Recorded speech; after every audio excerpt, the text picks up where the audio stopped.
Voilà, je pense que nous pouvons commencer. Alors, je vais vite présenter M. Vincent Béchet. Donc, il a une formation et diplômé de l'Université de Louvain-la-Neuve en Belgique d'un master en sciences économiques. Après avoir commencé donc sa carrière en 1990 à la Société anonyme des minerais, Vincent a rejoint l'APM Luxembourg en 1998, avant d'entrer chez Inoue en tant que partenaire en 2002 et managing director depuis 2006. Alors Vincent Béchet, donc, en tant que partenaire, assure également donc, la fonction de managing director depuis donc, septembre 2006, comme vous le savez, et il a une connaissance approfondie du marché immobilier luxembourgeois et du monde socio-économique. À côté de son rôle de managing, il est également donc il intervient notamment comme acteur de la grande place luxembourgeoise avec un rôle de conseil et représentation de l'entreprise, en apportant donc son expertise aux différents interlocuteurs dans le cadre des projets immobiliers. Vincent est également membre d'administration de la BLSC, donc la Belgium Luxembourg Council of Shopping Centers. Il est membre du conseil d'administration de l'ULI. Il est également membre du conseil de Lux Réel et membre de l'AMCHAM, chambre de commerce, comme vous le savez, donc américaine au Luxembourg, et évidemment aussi membre de l'IPI et également membre de l'URIX. Alors en deux mots, Inoue, c'est qui, c'est quoi? C'est le leader mondial pratiquement. Vincent, leader de l'immobilier au Luxembourg. On va commencer par Luxembourg, hein, puis on verra un petit peu comment on va évoluer. Voilà. Le jeu de mots est fait. Il est également acteur incontournable donc, dans le milieu résidentiel et d'entreprise au Luxembourg. Inoue compte aujourd'hui près de 70 collaborateurs répartis dans 9 business lines. Et depuis 2020 également, une nouvelle agence a été ouverte et située au centre du quartier de Esch-Belval. Alors pour terminer, Inoue donc encourage l'innovation et la digitalisation du secteur pour contribuer au déploiement des projets immobiliers ambitieux et la construction d'un avenir durable. Alors, avant l'expansion au niveau mondial, Vincent, peut-être parler du marché luxembourgeois et de l'immobilier. J'ai passé la parole, avec grand plaisir. Avec plaisir. Tout d'abord, bonjour à toutes et tous et un grand merci à Didier pour l'organisation de ces événements et le courage qu'il faut, bravo, pour organiser ce type d'action dans cette période un peu compliquée que nous vivons tous. Donc, je ne vais pas vous parler du monde entier, mais du petit Luxembourg, petit par sa taille, mais très grand, voire 4 973 milliards d'euros d'actifs sous gestion au Grand-Duché de Luxembourg, qui est le pilier de l'activité économique et qui fait travailler, bien entendu, énormément de monde parmi les 400 000 jobs qu'on peut trouver au Grand-Duché.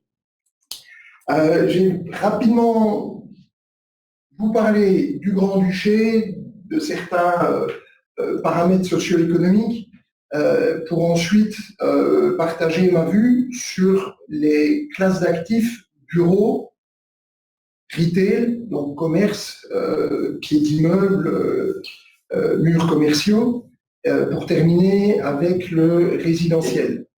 Le temps est 1 heure, c'est beaucoup, et si je me laisse aller, ça. Donc, Didier, tu n'hésites pas quand tu vois que c'est trop long ou que je n'arrive pas à clôturer, fais-moi signe. Avec grand plaisir, Vincent. Le Grand-Duché de Luxembourg, comme tu l'as dit, Didier, beaucoup de Belges s'y intéressent, effectivement. Donc, je vais vous donner quelques comparables entre le Grand-Duché et la Belgique, le marché bruxellois, de façon à ce que vous ayez quelques repères. 626 000 habitants pour ce petit pays, dont la capitale pèse à peu près aujourd'hui 122 125 000 habitants. 451 000 jobs, 451 000 jobs qui tournent essentiellement autour de l'activité financière. J'ai cité le chiffre de 4 973 milliards d'euros d'actifs sous gestion, un record de tous les records depuis que la place financière existe.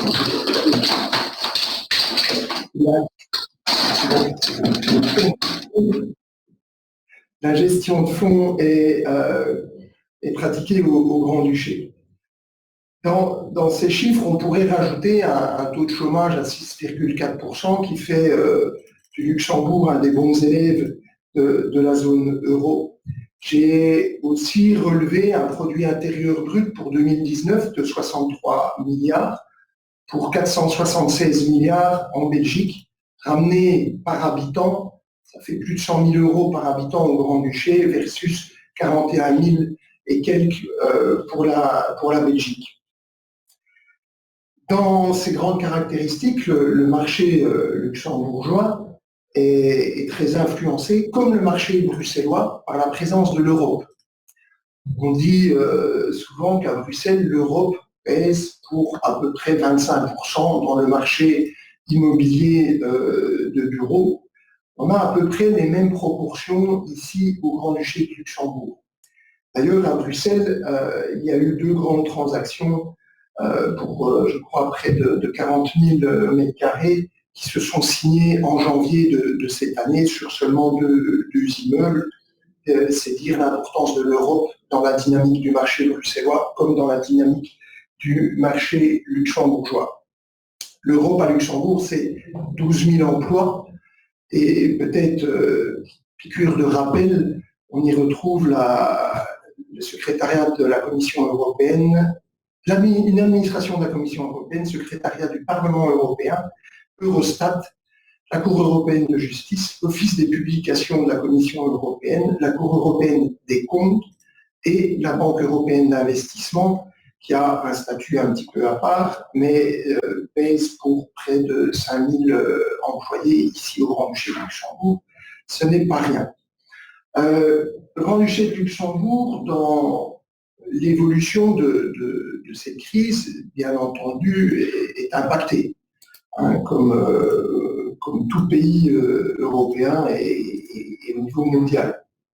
Mais le Luxembourg a gardé, parmi les 10 pays qui gardent la cotation 3A des principales agences de cotation, le Luxembourg est un des rares à garder cette cotation. C'est à noter dans cet environnement un petit peu secoué, un petit peu en doute, avec encore beaucoup de points d'interrogation pour les mois et années à venir.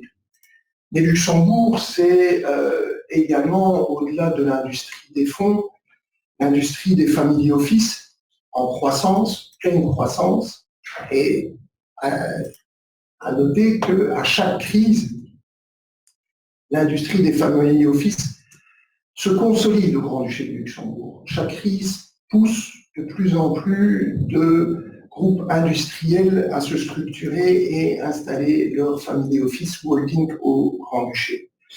On y trouve également une activité dérivée de la finance et qui rejoint le monde des startups, les fintech.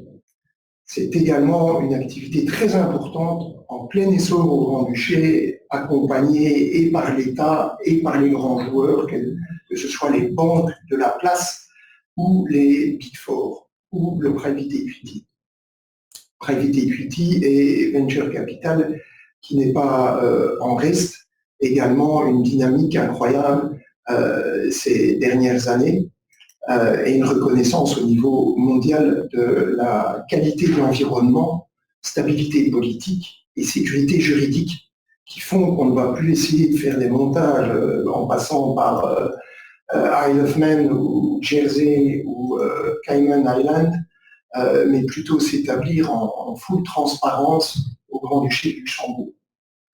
On trouvera également le siège de Ferrero qui s'est fait livrer il y a un peu moins de 2 ans, un magnifique immeuble de plus de 30 000 mètres carrés.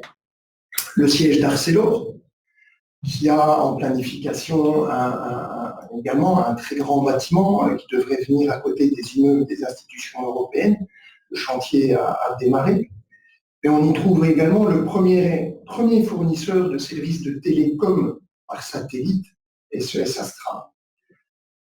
Et pour citer encore quelques noms évocateurs, le groupe Essilor Luxottica, qui, au travers de sa holding Delphine, est installé au Grand-Duché de Luxembourg. Au travers du private equity, ce sont des sociétés comme Ducati, Moleskine, Skype ou BlaBlaCar qui passent par le Grand-Duché de Luxembourg. La plupart de leurs clients n'en ont aucune idée et pour beaucoup seraient incapables de situer le Grand-Duché de Luxembourg sur une carte.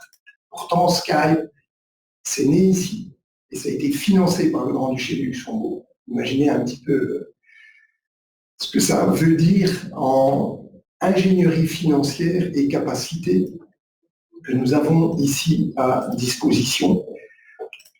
Un gouvernement qui est très proche de ses partenaires économiques, je parlerais plutôt d'un partenariat entre l'État et le monde privé, avec une bonne intelligence et une capacité à rassurer. J'ai parlé déjà de sécurité juridique quand l'ALFI ou l'association luxembourgeoise des banques, la BBL, font des interviews de leurs clients et à la question pourquoi le Grand-Duché de Luxembourg, qualité de l'environnement, ingénierie financière et sécurité juridique, stabilité politique. Tout ça fait qu'à chaque fois qu'on a une crise qui touche l'Europe ou le monde, celle-ci touche le monde, le Luxembourg va perdre 1, 2, 3 points quand les autres en perdent 10 à 10 points. Donc, on s'en sort à nouveau pas trop mal. Et ne méprenez pas mes propos, hein. Il y a une grande misère dans la crise du Covid.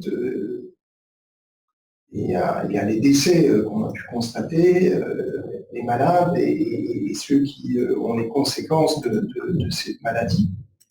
Mais d'un point de vue économique, le Grand-Duché s'en tire pas trop mal, avec en plus une certaine résistance politique du gouvernement de Xavier Bettel à la tendance de nos voisins à supprimer nos libertés. Les Luxembourgeois sont attachés à ces libertés et j'en profite pour tirer mon chapeau à ce gouvernement qui doit faire la balance entre des expressions nous sommes en guerre, quoi qu'il en coûte, et une économie, des gens, des jobs. Et je pense que la balance a été pas mal tenue, puisque les statistiques sont sorties hier, j'en parlais en préambule avec Didier et les premiers arrivés. Les statistiques officielles, Statec, qui sont sorties hier, confirment que la mortalité moyenne de l'année 2020 est à peine plus importante que les années précédentes et moins importante que des années de crise de canicule ou de grands phénomènes de grippe saisonnière. Donc, le bilan du gouvernement luxembourgeois dans la gestion de cette crise est assez bon. C'est pas qu'on doit si on peut s'en féliciter, il n'en reste pas moins qu'il y a une pandémie, et on ne peut pas la nier. Il faudrait juste, et tu me permettras, Didier, d'insister là-dessus, je pense que j'ai en face de moi des chefs d'entreprise, directeurs financiers ou autres, en tout cas des acteurs de l'économie. Ne nous laissons pas entraîner par les discours anxiogènes. Et le Statec qui a publié des chiffres que je trouve rassurants a mis un titre inacceptable. 2020, année la plus meurtrière depuis 1950 au Grand-Duché de Luxembourg. Je pourrais rajouter 2030 sera sans doute plus meurtrier que 2020. C'est une bêtise et une insulte à notre intellect de nous faire croire que 2020 est l'année la plus meurtrière depuis 1950. C'est juste en chiffre absolu, oui, une année avec plus de morts, mais simplement, nous sommes beaucoup plus nombreux, puisque le Grand-Duché de Luxembourg a un taux de croissance le plus important de la zone euro. Je terminerai là-dessus pour le chapitre interprétation des chiffres. Et je vous laisse à votre libre arbitre et votre capacité à lire et vous renseigner sur le sujet. Le marché du bureau au Grand-Duché de Luxembourg, vu au travers de la lorgnette de cette crise, mais on s'en sort pas trop mal. On est impacté, bien entendu. Et en préparant cette conférence, j'ai un petit peu regardé les chiffres. En Europe, le take-up, ce qu'on appelle take-up, c'est la consommation brute de mètres carrés de bureaux par les entreprises. Ne tient pas compte des mètres carrés qui sont libérés derrière. Le take-up a chuté en Europe de 40% en 2019. En 2020 comparé à 2019. C'est un chiffre qui vient de mémoire d'un de mes confrères qui, lui, a une dimension mondiale, un Cushman ou autre JLL ou CDR. C'est un chiffre significatif. Et figurez-vous que le Grand-Duché de Luxembourg n'y a pas échappé. On est effectivement à 42% de moins par rapport à l'année 19. C'est significatif, mais on est dans la moyenne. On a, comme partout, une population qui est en télétravail. Je parlerai du télétravail un peu plus tard. Et donc, dans ce climat de stress, d'incertitude, avec l'incapacité pour quiconque, en premier pour le gouvernement, de dire ça va s'arrêter à telle date. Donc, vous constatez, on est début février et on n'a aucune idée de la date de fin de cette troisième vague, ou pseudo-troisième vague. Donc, tout chef d'entreprise a eu une attitude assez logique de limiter l'expansion et certainement l'expansion de prise en location de bureaux. Néanmoins, il y a eu 184 transactions l'année dernière, 152 000 mètres carrés. Ça reste quand même un take-up significatif. Et un taux de vacances au sortir de cette année 2020 qui est incroyablement bas. On est à 3,19%. Le message n'est pas précipitez-vous, lancez des immeubles de bureaux. On n'a que 3,19% de taux de vacances. Béchel a dit, ça veut dire que les loyers vont monter, il y a des choses à faire pour la reprise post-Covid. Il y a énormément de projets dans le pipe. Quand on donne un chiffre comme celui-là, s'il ne tient pas compte des immeubles qui vont être livrés d'ici quelques mois, etc., etc. Et on a pas mal d'immeubles dans le pipe. Par contre, cette crise a été une grosse remise en question, questionnement de l'immeuble de demain. Et certains développeurs ont mis une énergie assez incroyable, importante, pour développer des immeubles qui sont beaucoup plus tournés vers l'humain, tenant compte du télétravail, tenant compte du well-being. Il y a d'ailleurs une certification WELL qui est sortie pour qualifier les immeubles de bureaux, tenant compte de besoins de zones de créativité, d'échange, de collaboration. On n'a jamais autant utilisé le terme de collaboration comme co-working, comme co-living, comme etc. Et donc, ça a été un moment de pause pour pas mal de développeurs de repenser un petit peu le bureau de demain.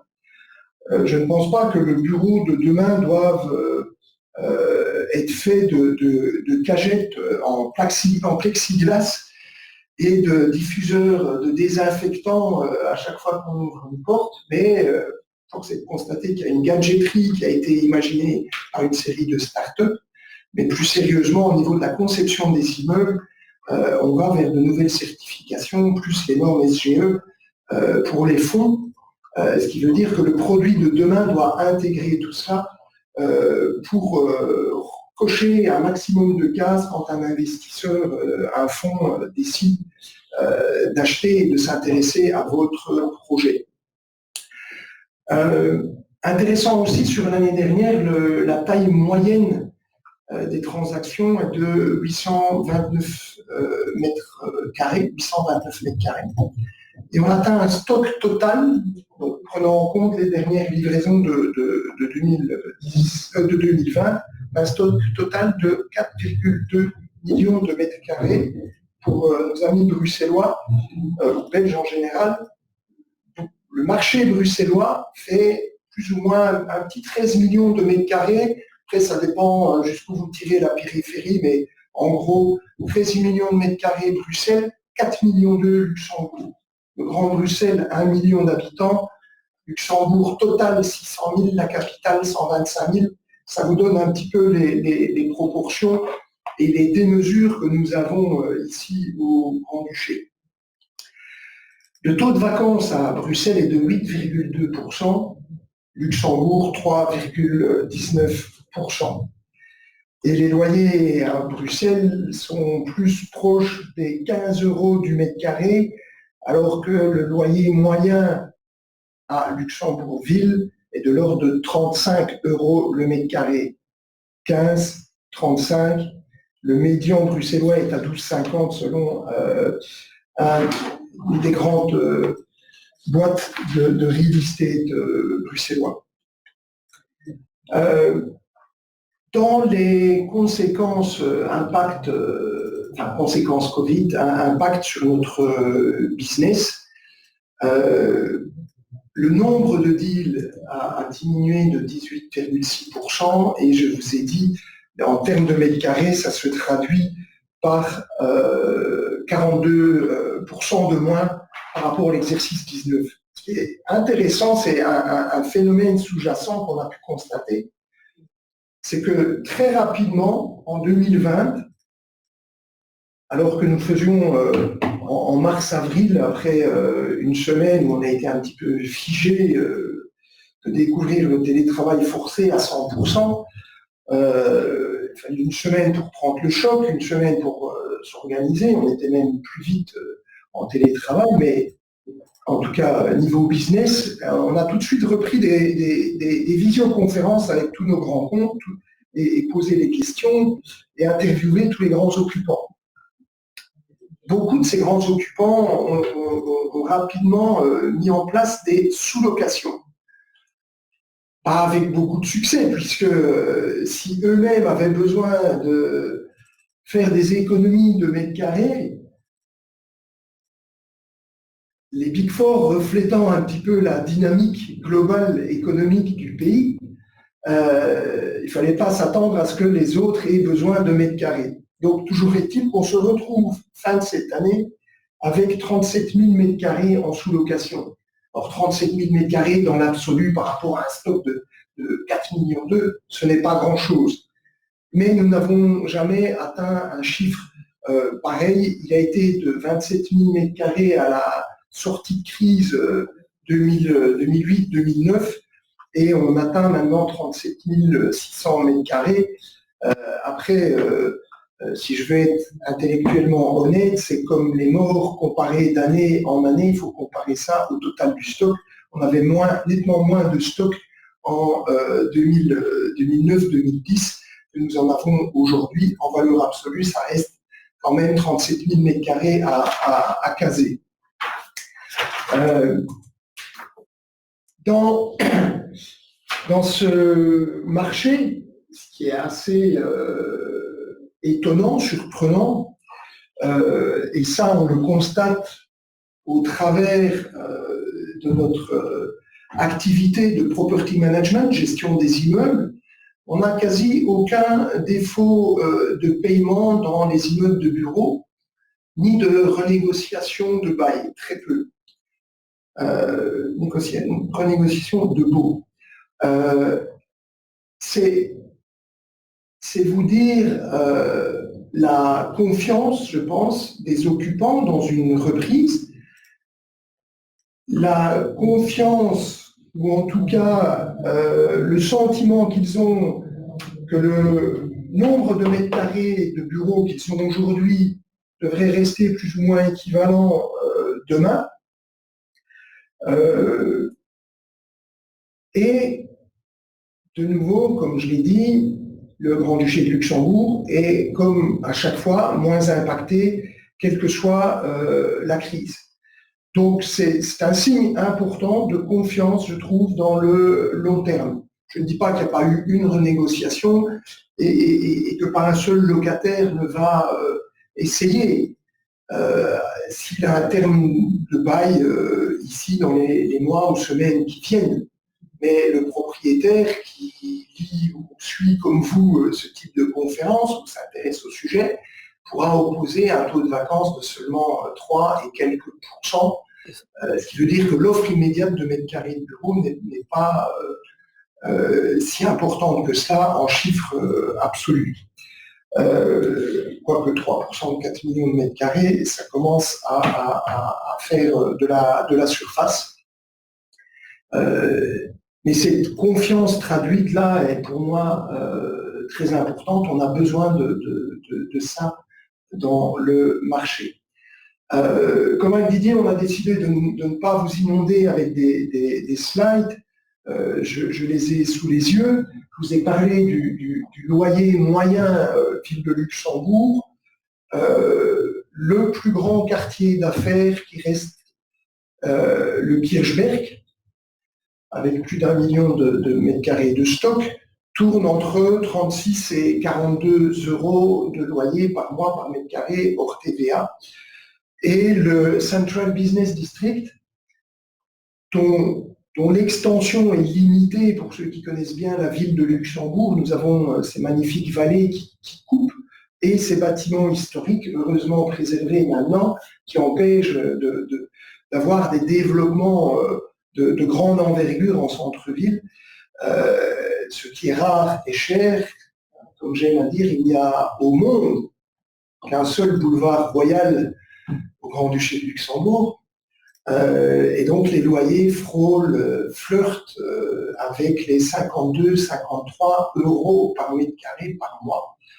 Le CBD étant aussi fait d'immeubles plus anciens, moins équipés, on y trouvera aussi du 44-46 euros. Mais un objet neuf mis sur le marché aujourd'hui sur le boulevard Royal ou rue adjacente, directe, on tourne aux alentours des 50-52 euros. C'est énorme. Quand on voit les meilleurs loyers obtenus à Bruxelles, c'est assez incroyable. Le troisième quartier d'affaires, Kirchberg, centre-ville, CBD, Central Business District, ce sont les quartiers de la gare et de la Cloche d'Or, Bande Gasperich, vous en avez sûrement entendu parler. La gare est encore assez proche de la ville en tournant aux alentours de 35-36 euros et la Cloche d'Or aussi entre 30 et 34 euros. Et il y a eu effectivement en 2020 des signatures à ces niveaux-là. Dans les nouveaux développements de la Cloche d'Or, son extension nommée Bande Gasperich, c'est assez important à souligner, à noter. Les loyers n'ont pas cédé à la crise et on ne pense pas qu'ils vont céder dans le bureau en 2021. Et au plus vite, évidemment, on sortira de cette crise, au plus vite, on risque de voir une certaine pression dans certains quartiers.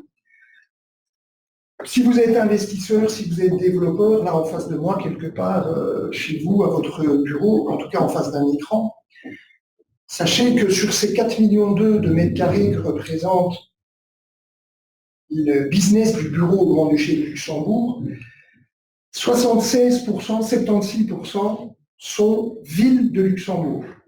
76% terrain de jeu, c'est ville de Luxembourg. Je ne vais pas vous faire vous passer tous les micro-marchés, mais il y a quelques faits notables. l'aéroport en plein développement où Ferrero a installé son siège, c'est 5% du marché. Vient d'atteindre, là, en 19-20, et assez rapidement, les 5% également dans ce nouveau quartier de Esch-Belval, dans le sud-ouest du pays. C'est un quartier assez intéressant. Pour les Belges, si je vous dis Louvain-la-Neuve, vous allez dire « Ah oui, Louvain-la-Neuve ». Esch-Belval, c'est kind of.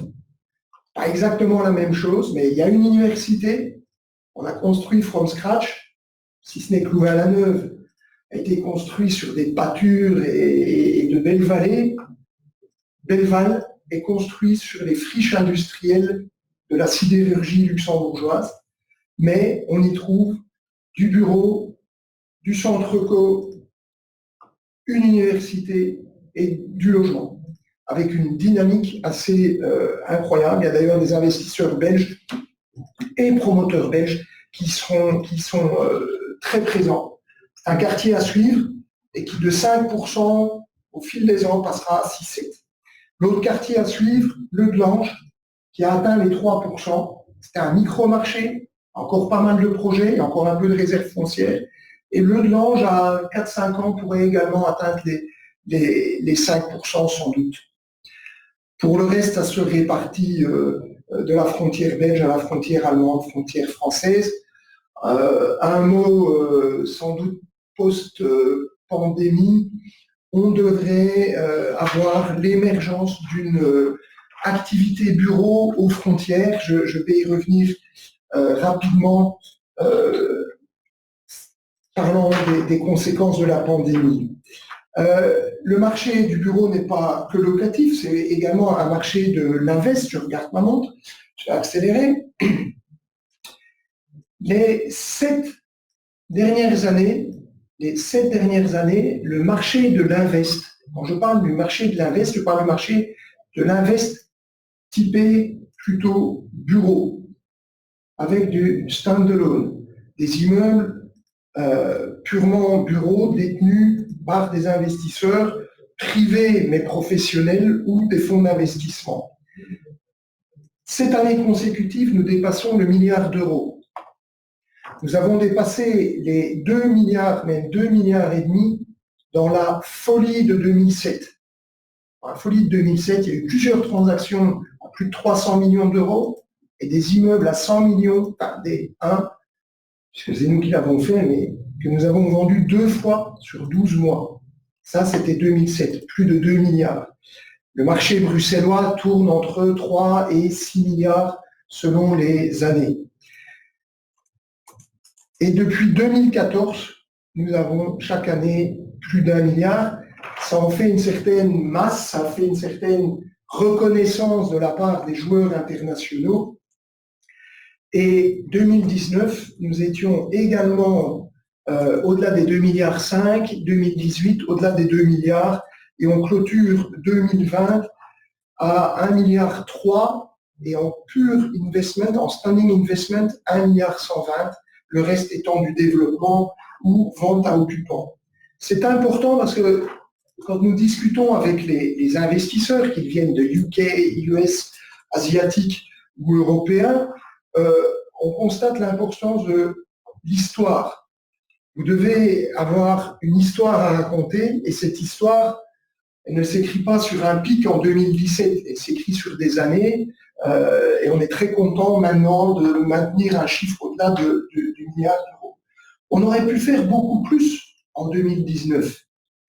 Pourquoi il n'y a pas eu plus? Parce qu'il n'y a pas eu plus d'offres. Pourquoi on n'a pas plus d'offres? Parce qu'en période d'incertitude comme celle-ci, c'est beaucoup de gens qui préfèrent rester assis sur leur immobilier que de le vendre, se retrouver avec des liquidités en masse et taxer négativement sur des dépôts simples à la banque ou prendre des risques que choisir dans les marchés boursiers. Donc on a eu cette combinaison de rétention et de peu de production.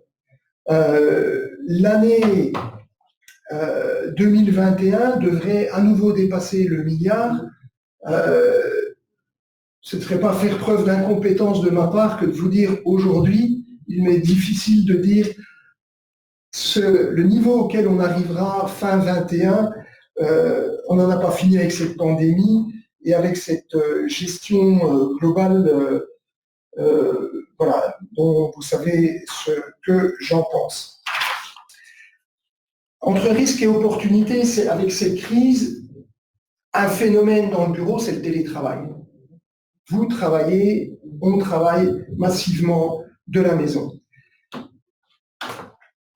Hier, j'étais avec le patron d'une grosse boîte d'audit, ici à Luxembourg, qui emploie plus je crois qu'ils sont aux alentours de 700 personnes, ceux qui connaissent sauront de qui je parle, qui me disait on tolère maximum 25% du staff au bureau. Et il m'a expliqué, on doit imposer cela, parce que les gens veulent revenir bosser au bureau. Ils veulent du contact social, ils veulent du contact humain. Ils veulent leurs équipes face-to-face. C'est incroyable que ce soit à dire ou à préciser, ça me paraît être une évidence. C'est un bonheur pour moi de vous parler aujourd'hui et de voir des visages en face de moi. Ce serait un autre bonheur que de vous avoir en face et de pouvoir interagir avec vous en direct. Donc on constate, et c'est constaté dans plusieurs grands groupes, la volonté des travailleurs de vouloir revenir bosser. Alors je n'ai pas dit que post-Covid, on revient à 100%. Le télétravail a des avantages indéniables. C'est une réalité. Je pense que le chiffre sera entre 1 jour, 2 jours maximum par semaine en télétravail. Il faut savoir qu'au Grand-Duché de Luxembourg, télétravail, ça veut dire aussi tenir compte des frontières. Et la tolérance des gouvernements belges, français et allemands qui autorisent le travailleur luxembourgeois à travailler de son domicile, sa résidence belge, allemande ou française, sont de 29 jours de tolérance pour la France, 24 pour la Belgique et 19 pour l'Allemagne. Ce qui veut dire que ces gens ne pourront pas télétravailler 2 jours semaine, plutôt 1 jour semaine, 1 semaine sur 2. C'est la tolérance. On doit tenir compte de ce fait. Rajouter qu'au niveau européen et au niveau social, la tolérance est à 25% du temps. On pourrait dire, génial, télétravail, mais je vais engager 500 universitaires portugais ou grecs ou que sais-je, ils travailleront de là-bas, ma boîte est basée au Luxembourg, ça va me coûter 2 à 3 fois moins en charge salariale. Non, ça ne fonctionne pas, impossible. Donc, on s'attend ici au Grand-Duché, entre les travailleurs résidents, qui sont à peu près 225 000, et les résidents et les frontaliers qui sont un peu plus de 200 000, on s'attend à des discussions avec les partenaires sociaux, avec les délégations, une question d'équité. Le résident, il pourrait télétravailler 5 jours semaine. Le non-résident est coincé par cette législation fiscale. Ça promet des beaux débats. Il en ressortira très certainement 1 jour à 2 jours semaine maximum. Un exemple, groupe Société Générale en France, le groupe à Paris, a dit il y a 15 jours, publié, officiel, après négociation avec les partenaires sociaux, 40 000 employés, groupe Société Générale, 2 jours semaine. Ça impactera quelque part les mètres carrés occupés par le groupe Société Générale, principalement en région parisienne. C'est un phénomène, c'est devenu une réalité, ce n'est plus une mode, on va devoir s'adapter. Il y a des questions de sécurité santé au domicile de chaque télétravailleur qu'il faut prendre en compte. Et pour se rendre plus attractif, le bureau de demain doit prendre en compte le télétravail et offrir ces fameux espaces d'échange, de créativité, de collaboration, comme je le disais, avec des nouvelles normes type WELL et au niveau des fonds, le ESG, intégration de critères dans le cadre de l'élaboration de nouveaux projets ou rénovations. Voilà pour le marché du bureau. J'ai oublié de vous parler du yield, le taux de capitalisation des immeubles. On est en dessous des 4%, taux de capitalisation des immeubles. Je vous donne un taux brut aux alentours de 3,50 pour le prime, 3,5% pour le prime sur des investissements significatifs. On parle d'immeubles neufs très récents avec des beaux lots sécurisés au moins 9 ans ou compensés par une prime AAA adresse. Ça, c'est pour les quartiers d'affaires dont j'ai parlé, Kirchberg, Central Business District, Gare, Cloche d'Or. On va monter vers les 5,75 et certaines disparités dès que vous allez vers les périphéries. La périphérie peut compenser si le bail est extrêmement long et qualité de signature excellente. On pourrait voir en périphérie du 5 peut-être en 21, peut-être une compression. Je ne vous révèle rien en vous disant qu'il y a énormément de cash dans l'air qui cherche à être investi. Les fonds cumulent des déficits de réalisation d'investissement et cet argent se cumule dans les fonds real estate et il est grand temps pour eux de trouver où mettre cet argent. Donc, les taux, d'autant plus avec des taux bancaires qui sont quasi nuls et négatifs, le 3,50, si vous le comparez à un -1, ça fait un beau différentiel encore pour les investisseurs. Le retail. Alors là, très rapidement sur le retail, je vois l'heure qui file.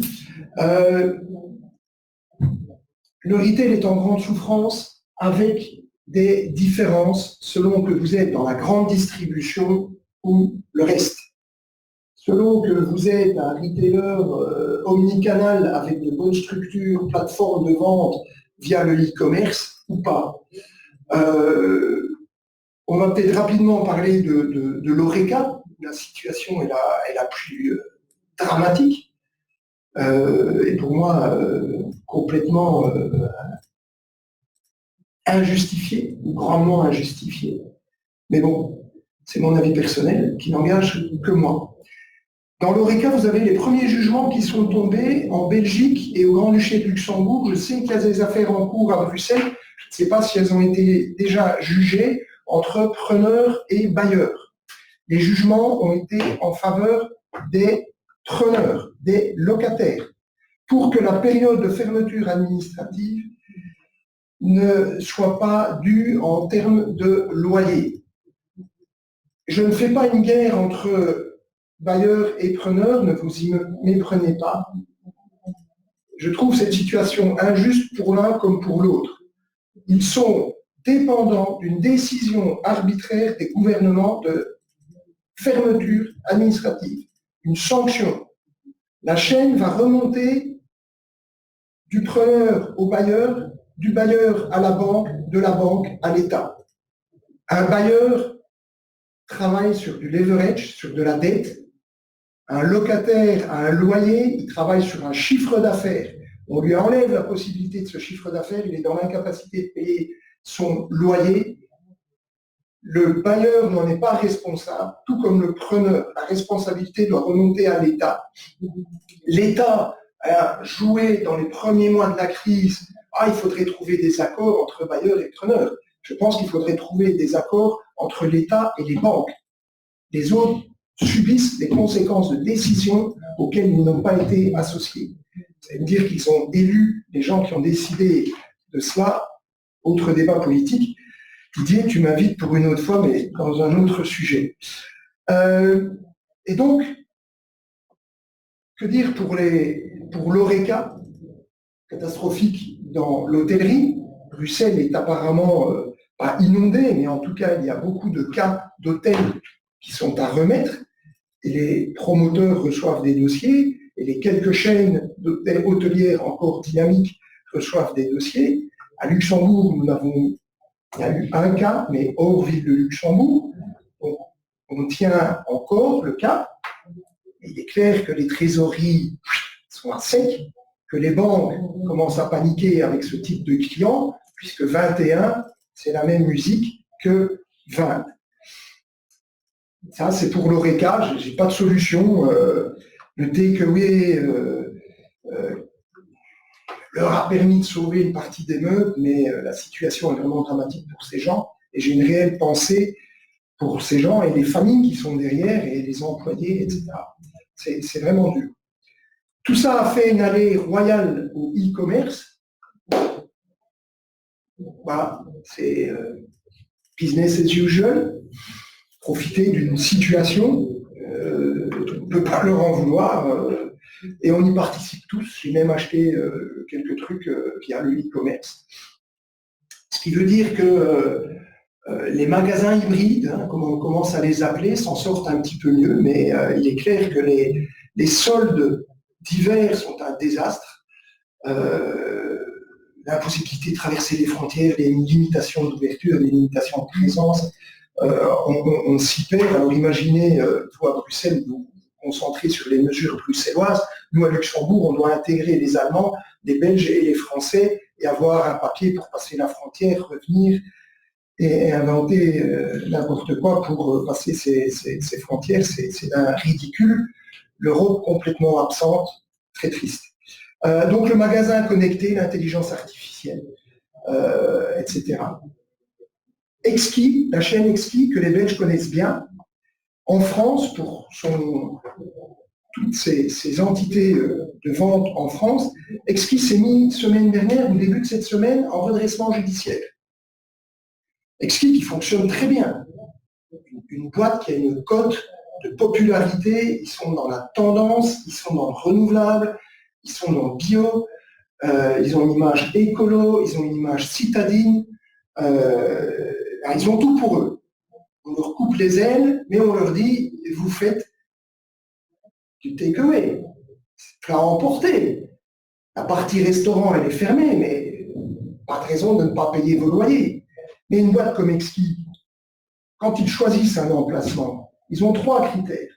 Localisation, localisation, localisation. Donc, loyer très élevé. En entrée de gare, en entrée de centre-co, pied d'immeuble dans les plus belles artères de la ville, quelle que soit la ville, en France. Ils n'ont pas fait encore ailleurs.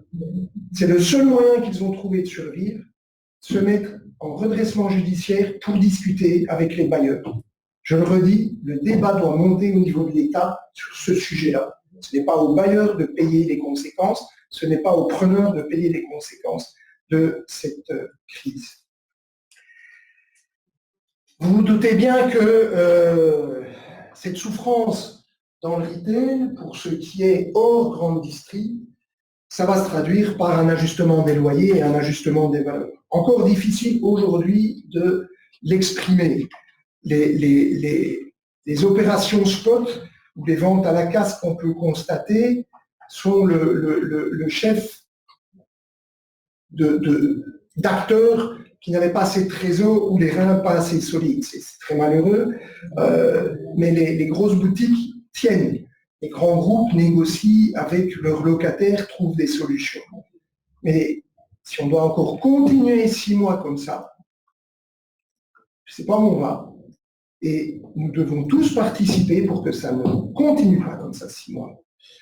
Par contre, tout le monde est confiant sur la reprise. Il faut juste avancer la reprise. Je pense qu'on peut tous y participer. Donc voilà pour le retail. Encore un mot, grande distribution, excellent pour eux.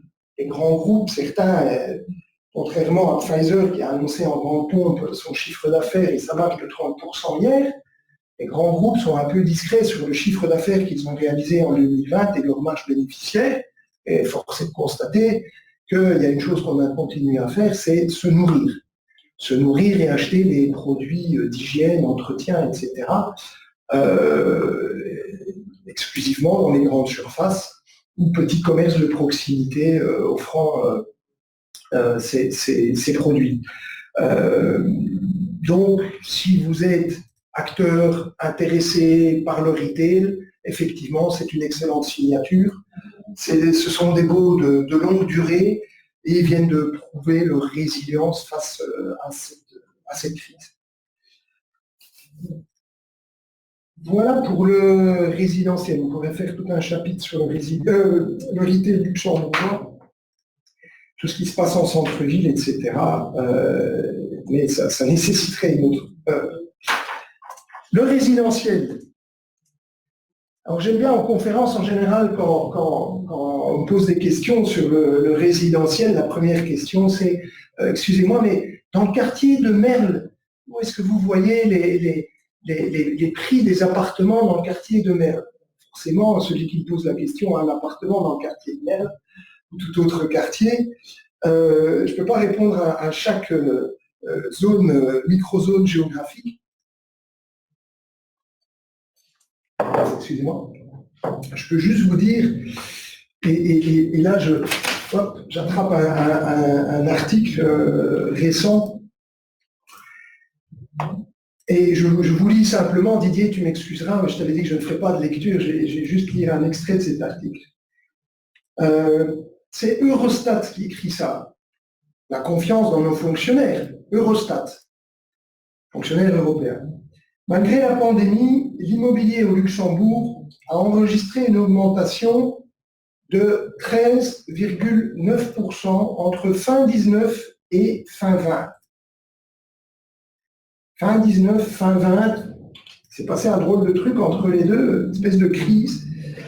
Un retour face à l'augmentation moyenne de 5,2% en euros.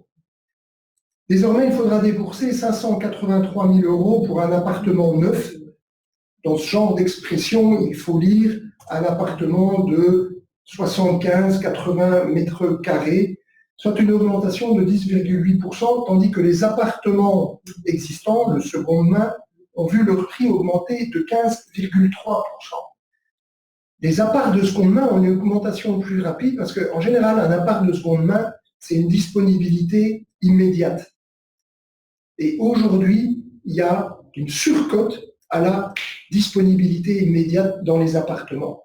Les autres, vous devez les réserver. Vous ne pouvez pas passer un compromis ou passer un acte en VFA. Vous devez d'abord faire une réservation sur base d'un PAP et un permis qui est en chemin et attendre les 30-36 mois avant livraison. Donc si vous cherchez un appart pour vous, forcément, celui qui est disponible va vous intéresser et vous serez prêt à craquer pour cet appartement. Ça pose un problème, pas pour les développeurs, pas pour les propriétaires fonciers. Ouais, c'est un problème de luxe pour eux. Ça pose un problème social, sociétal. On a aujourd'hui un vrai souci de loger tout le monde. Je vous ai dit à un moment que le Luxembourg a taux de croissance de population démographique le plus élevé de la zone euro. Donc on a une demande beaucoup plus importante que l'offre, malgré l'abondance de projets dans le pipe.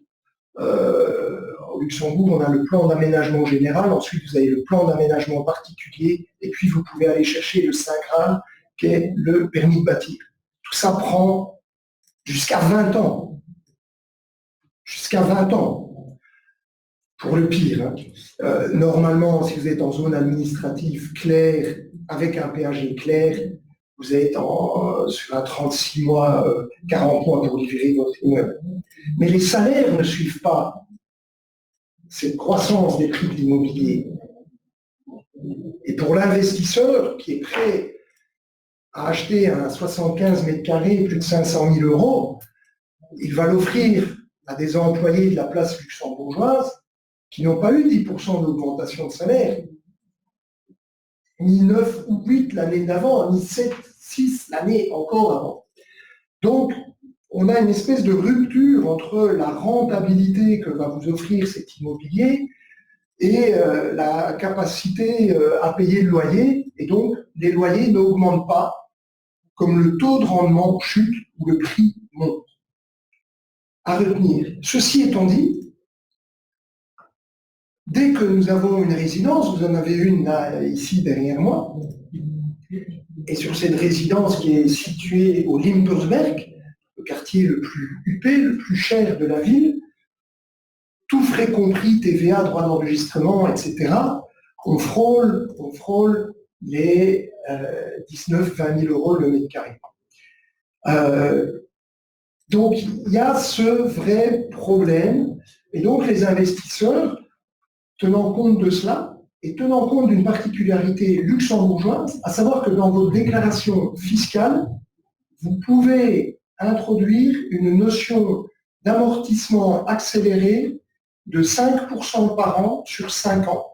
Nous avions 6% et 6 ans, et la législation a changé récemment, ce qui reste quand même un très gros avantage qui, avec un peu de levier de dette, vous permet encore d'avoir un beau rendement. C'est pour ça que le marché de l'invest fonctionne encore très bien au Grand-Duché de Luxembourg et dynamise cette dynamique. Dynamise cette dynamique, c'est ridicule. Dynamise le business. Ceci étant, on a une très grande production à venir. Des grands projets, je vous ai parlé de Belleval, je ne vais pas vous passer tous les projets, mais il y a un quartier, entre autres, le quartier du Langfour, sur le plateau de Kirchberg, où le fonds Kirchberg intervient, la ville de Luxembourg intervient et les privés détenteurs des terrains. On parle d'un développement de 400 000 mètres carrés. 400 000 mètres carrés. Pour ceux qui ont connu le développement de Luxley, c'était 100 000 mètres carrés. Qu'est-ce que je pourrais encore vous dire sur le résidentiel Vincent, il te reste 5 minutes. Il me reste 5 minutes. Mais on n'a pas un appartement invendu. Nous-mêmes qui nous sommes lancés dans le résidentiel il y a une dizaine d'années, avons dans le pipe 1000 appartements à vendre sur plan. J'ai bien dit 1000 appartements à vendre sur plan, c'est vous dire la production qu'il y a derrière, ne vous précipitez pas, ils ne sont pas tous prêts à être mis et commercialisés. Ces fameuses procédures PAP font que ça les retarde.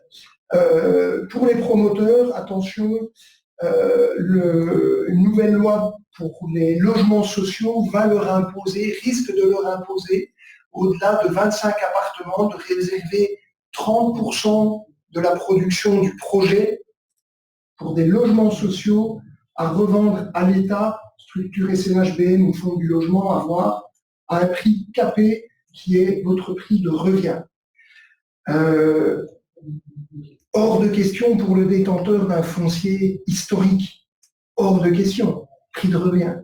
Donc il faudra déjà une revalorisation du foncier, pour certains en tout cas. Et pilule difficile à avaler pour les promoteurs, c'est un débat vraiment sociétal. Un message, peut-être si quelqu'un est branché ou peut passer le message au gouvernement, le Luxembourg n'a pas de bailleurs sociaux. On a des bailleurs sociaux en Allemagne, on a des bailleurs sociaux en Belgique, on a des bailleurs sociaux privés, privés. J'aurais dû commencer, bailleurs sociaux privés, qui agissent en concertation avec des loyers capés, du foncier en amphithéose, etc. C'est peut-être une idée pour accélérer la production de logements sociaux ici au Grand-Duché. Vous doutez bien qu'avec ces prix, prix affichés là, dont je vous ai parlé, quelqu'un qui travaille dans la grande distrie ou dans l'ORECA est dans la totale incapacité de suivre sur ces prix, d'autant que les banques ont relevé leur demande en apport de 10 à 20% d'equity à apporter pour votre dossier, sauf les primo-accédants, où on peut encore parler, selon leur situation, d'un 100% de financement, mais ça je suis quand même curieux de le voir, ou alors c'est un primo-accédant dont le papa a un chouette job à Luxembourg. Voilà, merci Didier, en tout cas je suis ouvert à toutes vos questions en espérant qu'elles ne soient pas trop techniques. Vous avez compris, je suis un généraliste, je ne suis pas un ingénieur, je suis économiste. mais passionné et par ce pays et par ce business. Merci Vincent. On va d'abord t'applaudir pour ta prestation. Merci. Voilà. Restons dans le général alors. On a eu la chance d'avoir Stéphane Sonneville, le CEO d'Athénor, il y a 2 jours chez Ecofin également au niveau de l'immobilier. Et lui nous disait en fait qu'au niveau notamment de l'Invest, il y avait un repositionnement notamment au niveau des secteurs. C'est-à-dire quand on prend un bureau, on prend le bureau, soit plateau, soit maintenant en individuel, mais les salles de conférence apparemment auront de plus en plus de place, étant donné que avec la Covid, les gens ont besoin de plus en plus, notamment de se retrouver isolés pour recevoir aussi bien des clients que pour travailler. Alors je ne sais pas, la tendance au Luxembourg, elle est identique ou bien tu as vu des changements chez toi en 2020-2021? Bon, c'est évident que l'impact. En fait, on réagit à chaud sur le Covid.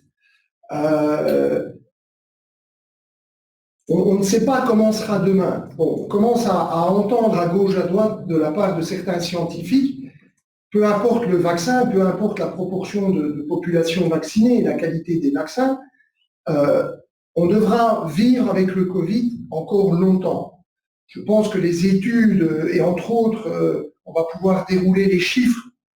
C'est comme un bilan, 31 décembre, population, mortalité. Peut-être qu'on relativisera un petit peu tout cela, et c'est clair que ça va laisser des traces.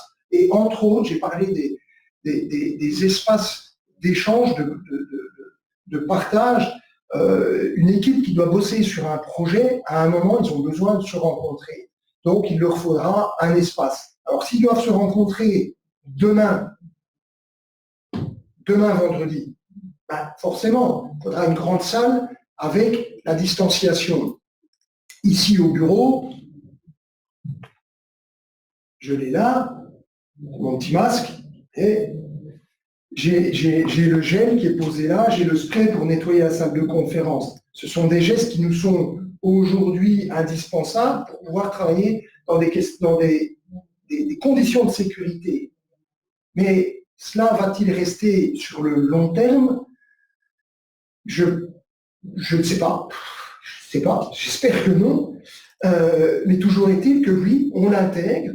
Hein, et comme je l'ai dit tout à l'heure, les certifications nouvelles, entre autres, touchent la qualité de l'air, de la lumière, de la luminosité naturelle, des revêtements de sol. On va trouver plus de bois, moins de moquettes artificielles, etc. Et on va trouver des espaces. Enfin, nous-mêmes, dans nos bureaux, on a une espèce de cafétéria qui ressemble plus à un bar branché, avec un espace cosy, et on a, pour une boîte de 65-67 personnes, on a 7-8 salles de réunion, et si je pouvais en avoir une 10e, enfin monter jusqu'à 10 salles, je serais content. Donc oui, c'est clair, il y a des changements qui s'annoncent, il y a des prises de conscience qu'il va falloir s'adapter. Au final, quelle sera la balance entre les espaces supplémentaires de ce type-là dont on a besoin et la perte d'espace? Quelqu'un qui va travailler avec sa boîte sur 2 jours semaine, ce qui va être difficile au Grand Duché de Luxembourg pour les limitations fiscales, mais à Paris ou à Bruxelles, 2 jours semaine, très faisable, possible. Va-t-il garder 100% de sa surface de bureau? Elle est là la question. 2 jours semaine, c'est 40%. 40%. Vous avez 10 000 mètres carrés, vous avez des employés qui ne sont pas là pour 4 000 mètres carrés. Allez-vous les garder, continuer à payer le loyer et garder le luxe d'offrir à chaque employé un poste de travail personnalisé et ne pas passer en full flex desk? Ça, ce sont les questions. Effectivement, je partage un petit peu les vues de Stéphane, qui sont partagées, je pense, par les grands promoteurs spécialistes du bureau. C'est une question à laquelle il est difficile de répondre aujourd'hui, mais on pense tous qu'on ne perdra pas la proportion de télétravail mise en place dans la société. Si c'est 2 jours, 40%, on ne perdra pas 40% de bureau. Peut-être 10, 15, 20, encore tôt pour le dire. Il y a beaucoup de boîtes qui ont lancé avec des consultants des études sur le sujet. Réaction des employés, réaction des directeurs, des chefs de service. Et évidemment, une boîte de com n'est pas une banque n'est pas un private equity, un Big Four n'est pas un agent immobilier, et chacun aura la réponse adaptée à ce sujet. Mais ça va impacter, c'est clair. Ok, dans la même lignée, M. Wellent nous dit ceci.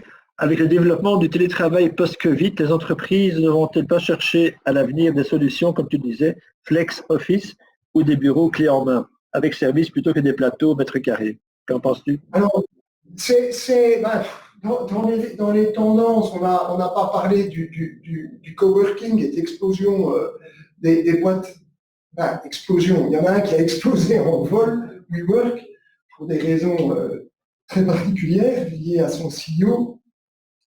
La gestion de son CEO, mais effectivement, on a une kyrielle, kyrielle, c'est pas sympathique comme terme, on a un nombre croissant d'acteurs dans le coworking et qui fonctionne pas trop mal.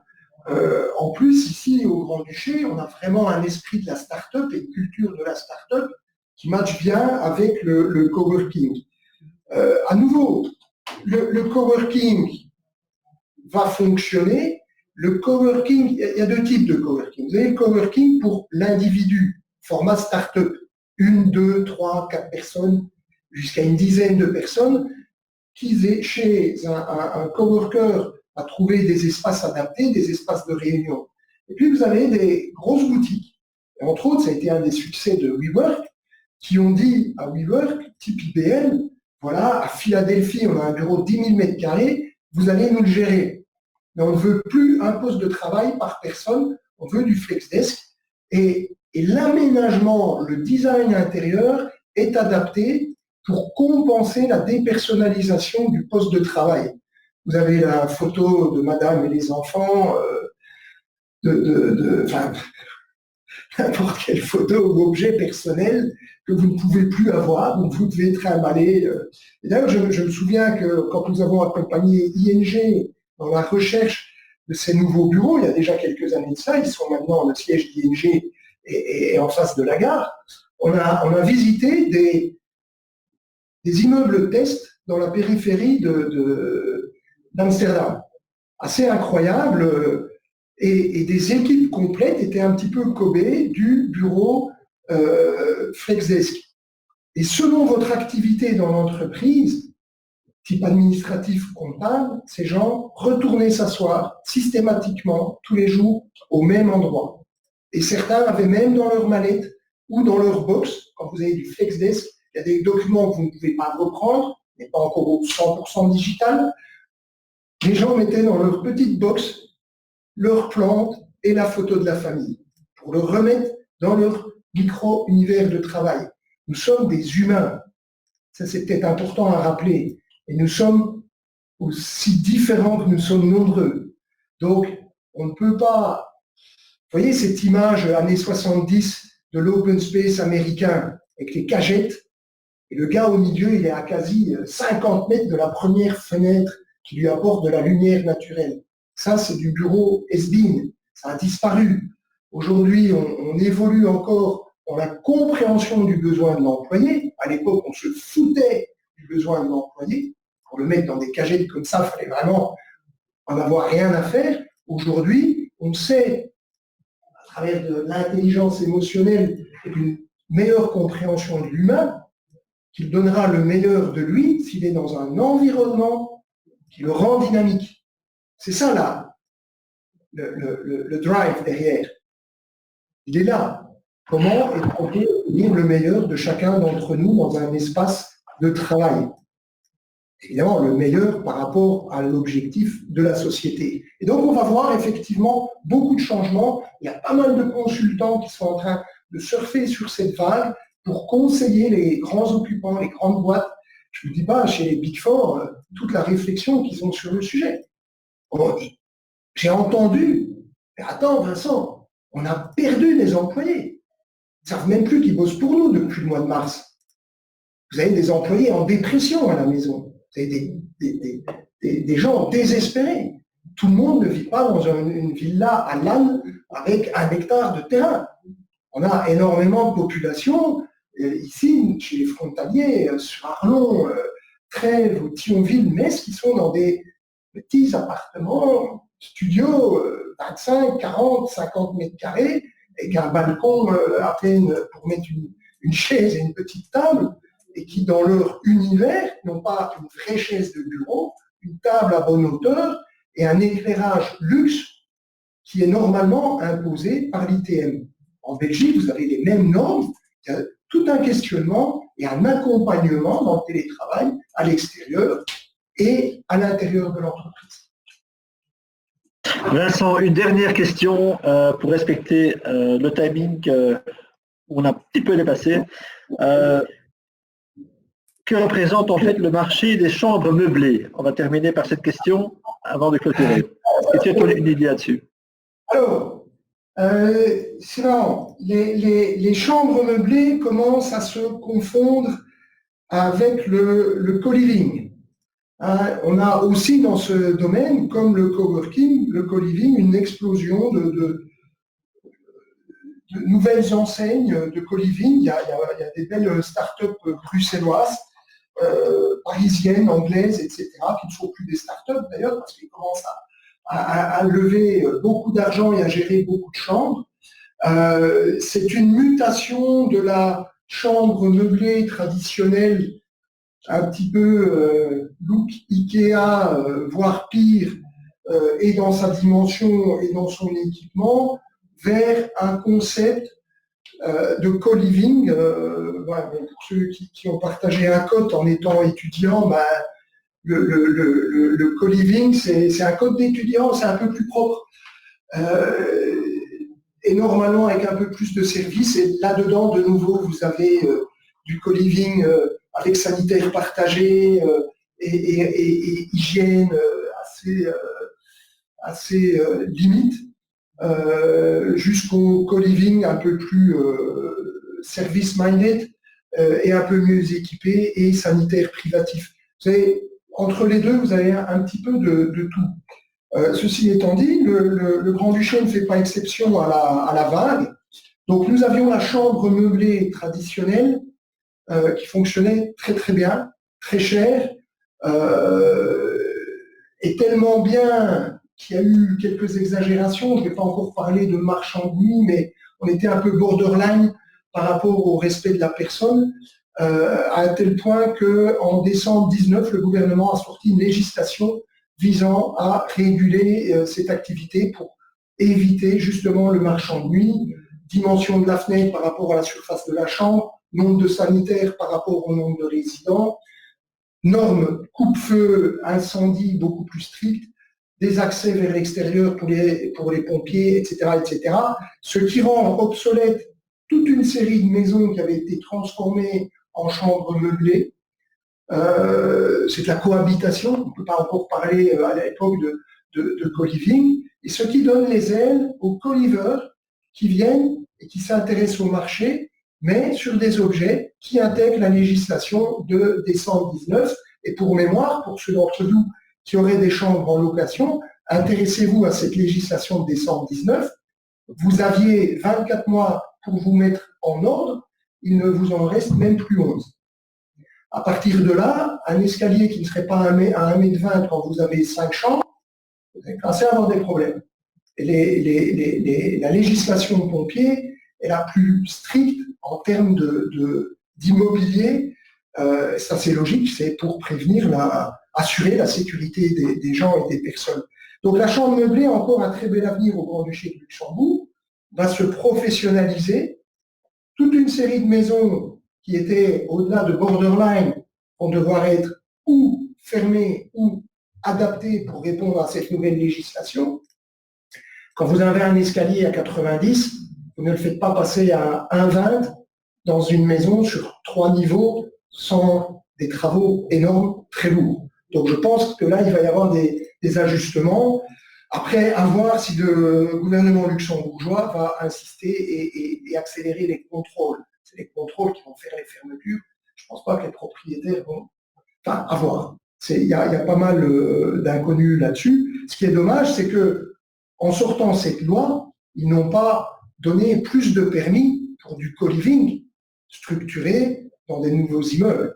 Donc, si on devait vraiment répondre au sens strict à la loi au 31 décembre 2021 et fermer tout ce qui n'est pas conforme, alors là, on verrait beaucoup de gens sous tente dans la rue. Ça, c'est un fait. Et aujourd'hui, j'ai déjà essayé de faire passer le message, il faut accélérer la mise sur le marché de logements type co-living ou chambres meublées répondant à la législation. Eh bien, je propose qu'on clôture avec cette belle présentation. Merci à toi, Vincent. C'était vraiment très dynamique et passionnant. Merci à vous tous d'avoir été avec nous également aujourd'hui chez Café Club Luxembourg. On se rejoint la semaine prochaine pour d'autres conférences, dont une spéciale Chine qui aura lieu jeudi prochain. Mais tous les jours, il y aura une conférence. Allez voir le site internet cafeclub.be ou .lu. Les informations sont en ligne. Un tout grand merci à vous tous. Vincent, un tout grand merci à toi. Merci. À très bientôt, j'espère, en présentiel dans un avenir très proche. Et bonne journée à vous tous. Merci et à bientôt. Au revoir. Au revoir.